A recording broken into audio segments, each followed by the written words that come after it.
Chapter 1. Are you sure you will be okay there? Tanong ni Aimee na kausap ni Nerissa sa cellphone. Alone?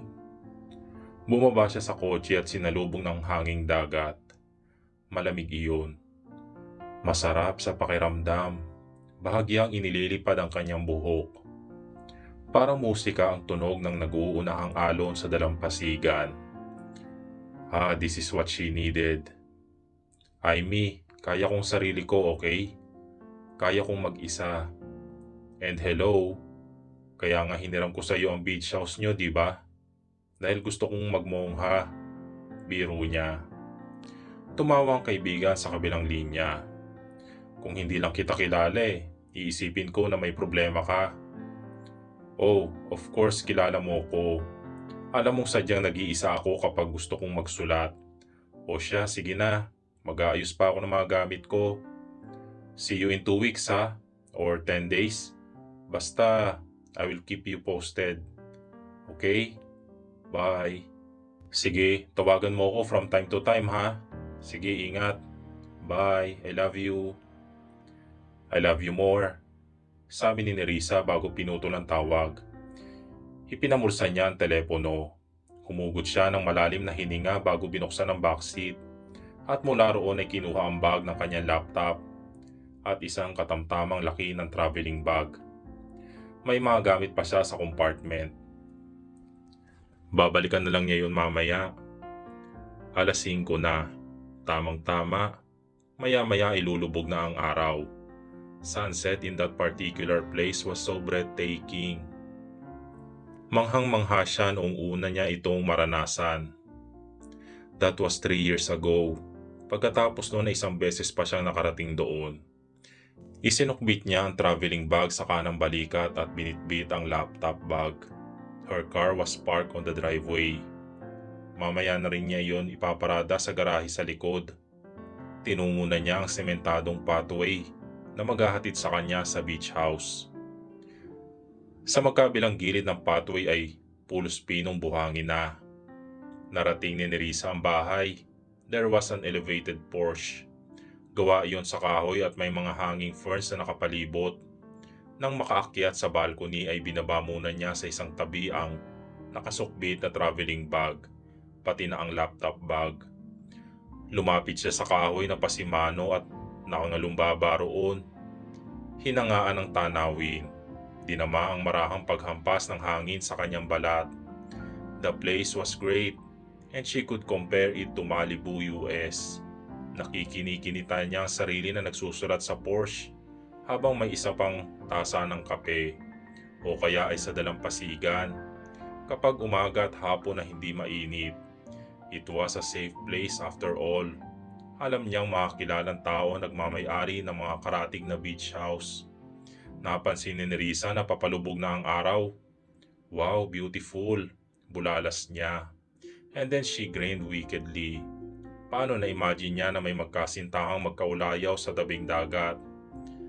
Pareha silang walang sablot. And they just didn't care for the rest of the world because they were so busy making love. Nakagat ni Nerissa ang ibabang labi. Sisiguruhin niyang mailalagay niya sa nobela ang ganoong eksena. Hot and wild lovemaking while on the sunset. Okay. Time to get settled. Sabi niya nang tuluyang mawala sa dako roon ng haring araw. She looked for the front door's spare key. Nasa ibang bansa kasi si Aimee. Kaya sa telepono lang siya nagpaalam na hihiramin ang beach house kung walang gumagamit. Bahay bakasyonan lang naman kasi iyon. Sabi naman ng kaibigan ay walang gumagamit noon sa kasalukuyan at pwedeng-pwede niyang hiramin. Ayon pa kay Aimee, kapain daw niya ang ilalim ng kahoy na pasimano sa bandang kanan ng hagdan. May makakaparaw siya roon na maliit na kawad na nagsisilbing holder ng susi. Nakapa naman niya ang kawad. Napakunot noo si Nerissa. May nakakapa siyang kawad pero walang susi. Yumuko siya tiningnan iyon ng maigi. Wala talaga ang susi. Pambihira naman Usal niya at hinugot mula sa bulsa ng pantalon ng cellphone para tawagan si Aimee. Who are you? Sabi ng dumagundong na tinig. Sa gulat ay nabitawan pa niya ang telepono. Nilingon ni Nerissa ang pinanggalingan ng tinig para lamang lalong magulat nang makita kung sino ang may-ari ng boses. Saglit siyang natulala. Good gracious, was she dreaming? Because she never in her wildest dream na makikita niya ng personal ang lalaking ito. Oh, but he is always in your dreams. Wet dreams. Tukso ng pilyang isip niya. Ang lalaki ay walang iba kundi si Mark Haydes Marquez, ang sikat na Phil Spanish motorcycle racing champion. He was her crush, the man of her dreams. Ito ang lalaking gugustuhin niyang makasamang ma-stranded sa isang isla o kahit na saang isolated na lugar. Pinsan ito ni Amy sa side ng ina. Bata pa lang daw ang lalaki nang mag-migrate ang pamilya sa Spain. At doon na nga ipinursige ang passion sa motorcycle racing hanggang sa makagawa ng sariling pangalan at maging sikat sa buong mundo. Kailanman ay hindi nakandaupang palad ni Nerissa si Mark, not until now. Halos mabingi siya sa mabilis na kabog ng kanyang puso. Nandito si Mark. Nasa harap ko si Mark. Paulit-ulit niyang wika sa sarili habang mariing kinakagat ang dila para siguruhing hindi iyon isang panaginip lamang. I said, "Who are you?"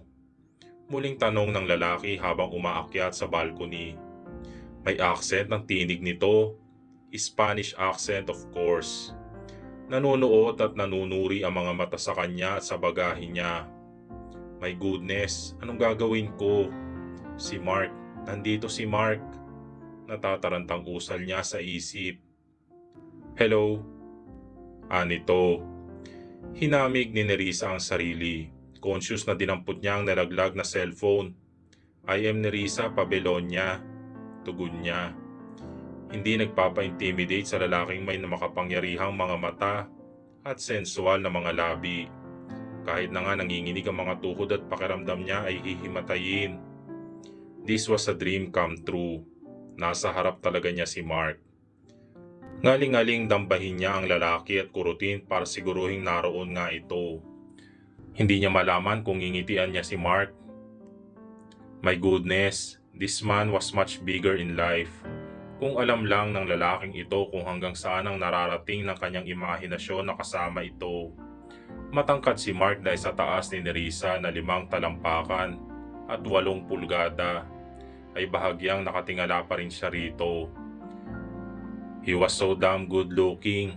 His eyes were so powerful. Mabibilog, magaganda, at intense kung tumingin. Nanunuot parang ang mga matang iyon ay bintana ng pilyong imahinasyon nito. She had never seen such lonely and at the same time seductive eyes. Kulay deep brown na sa tingin niya ay may karakter, may pagka-misteryoso at may taglay na kapilyuhan. Iyon ang klase ng mga mata na parang may kapangyarihang maghipnotismo at magpasunod sa anumang naisin ng lalaki. Na parang matingnan lang ng mga matang iyon ay para ka ng ice cream na nabilad sa sikat ng araw. They were like bedroom eyes for they were so sensual. Wow, parang gusto niyang idemanda ang mga photographer. Dahil pakiramdam niya hindi nabigyan ng justice ang mga litrato ng lalaki. Matangos ang ilong ni Mark. Wavy ang buhok. Pansinin din ang panga dahil napaka-prominenteng tignan. Parang napakasarap haplusin, either by finger or by lips. And speaking of lips, his lips. My goodness, they were full, luscious and wickedly sexy. Pilyo at mapanukso. They had a contour that promised wicked pleasures. Hindi na mabilang ni Nerissa kung ilang beses na niyang na-imagine na mainit na hinahagkan siya ng mga labing iyon. Hindi lamang ang mga labi niya kundi ang bawat sulok ng kanyang katawan. At na-imagine niya ang binubulungan siya ng maiinit na salita ng mga labing iyon. Mark was a motorcycle rider. Ilang beses na itong nag-champion. Sikat na sikat ang lalaki sa mundo ng motorcycle racing. Hindi lamang dahil daredevil ito kapag nakasakay sa motorsiklo, kundi dahil sa pisikal na hitsura. Wow, napakagwapo nito. Napakalakas ng appeal. He was sinfully gorgeous. He was an alpha male. Ang masama pa, mayroon itong tinatawag na killer smile. An infectious smile that was so familiar around the globe. Maraming babae, anumang nasyonalidad, ang nahuhumaling sa lalaki. Kabilang siya. At ano ang ginagawa mo dito? Muling tanong ni Mark. Tumaas ang sulok ng mga labi ni Nerissa, kasabay ng pagpitlag ng kanyang puso. Nagsalita si Mark sa wikang Tagalog. May accent syempre. And it was so cute. But this man was far from being cute. He was gorgeous as sin. Okay, Nerissa, kalma lang. Huwag mong masyadong ipahalata na pinagnanasaan mo siya. Tulad ng mga fans na walang pagdadalawang isip na ipagduldulan ang sarili at walang pagdadalawang isip na tumatalon sa kama niya. Well, kahit iyon din mismo ang gusto mong gawin ngayon. Sabi ko sa aking isipan. Kaibigan ako ni Aimee. And yes, I know you. I know who you are. Taas noon niyang wika. She wanted to make an impression. Ayaw niyang isipin ng lalaki na patay siya rito. Kahit na nga ba iyon ang totoo. Kahit na nga ba gustong gusto niya itong sambahin sa sandaling iyon. Pero ipinahiram ni Aimee sa akin ang beach house na ito. Sabi niya ay walang gumagamit. Well, I'm using this beach house. Sabi ni Mark, tila gusto na siyang i-dismiss. Gustong kilabutan ni Nerissa sa timbre ng boses nito. Buo at malalim. Masyadong maskulado. Sexy, lalaking lalaki. Yung tipong kahit marinig lang ay iisipin mo agad na gwapo ang may-ari. Tulad ng sa mga DJ. Please be nice to me, Mark. Kunwari ay compose na denial ni Nerissa ang numero ni Aimee. Sinagot ng kaibigan ng tawag pagkatapos ng 3 ring. Sabi mo walang gumagamit ng beach house. Agad na banat niya. Hindi alam kung para saan ang nararamdamang inis. But for sure, she was glad to see him. Baka naiinis siya dahil tila ipinagtatabuyan siya ng lalaki. Hindi man lang ba ito naakit sa ganda niya? O baka naman kaya naiinis si Nerissa dahil hindi man lang siya sinabihan ni Aimee na naroon din pala ang pinsan nito. Sana man lang nakapaghanda siya. Hey, what are you talking about? Anang kaibigan mula sa kabilang linya. Nandito ang pinsan mo. Mark. What? Malakas nitong sabi kaya napilitan siyang bahagyang ilayo ang telepono sa tenga. Nandiyan si Mark Hades? Nagbibiro ka ba? Mukhang wala naman talagang alam. Oo, nandito siya, Aimee. Anya na sa lalaking nakatingin. Promise, hindi ko alam na nandyan siya. Pakausap nga ako. Iniabot ni Nerissa kay Mark ang cellphone. Kinuha naman ito iyon at nakipag-usap. The other day, nakapamaywang ang lalaki. Kunot noo. I want to stay under the radar. That's why. Confío en ti. Aimee, porque hindi na naunawaan ni Nerissa kung anong sinasabi ni Mark dahil bukod sa Spanish na ang ginagamit na lengguwahe, ayun at pinagmamasdan na naman niya ito. Maganda ang pangangatawan ng lalaki. Hindi iyon may tatago na suot na puting t-shirt. Bagaman hindi man gaanong mamasel, batid niyang may minemaintain na timbang ang mga rider na tulad nito. Maputi rin si Mark. Kapansin-pansin din ang ilang freckles sa mukha at ilong. Dala ng pagkakaroon ng Latin blood. He had this undeniable confidence na lalong nagpapalutang sa karisma. Yes, aaminin ni Nerissa na attracted siya sa lalaki. Hindi iilang beses na ito naging batayan niya sa mga hero ng kanyang nobela. Hindi rin iilang beses na na-imagine niya ang sarili nakasama ito sa mga intimate na eksena. Well, if he only knew her little dirty secrets. Or were they kinky secrets? Yes, they were kinky little secrets. Bahagya siyang napangiti sa huling naisip. Who could blame her? She was aware of her sensuality. She had an active imagination. She was a fan of a male virility. and she knew what she wanted. I don't want anybody else here, mariing sabi ni Mark na kumuha sa kanyang atensyon. Kunot ang noo nito, halatang aburido. Look, Amy, I don't care if...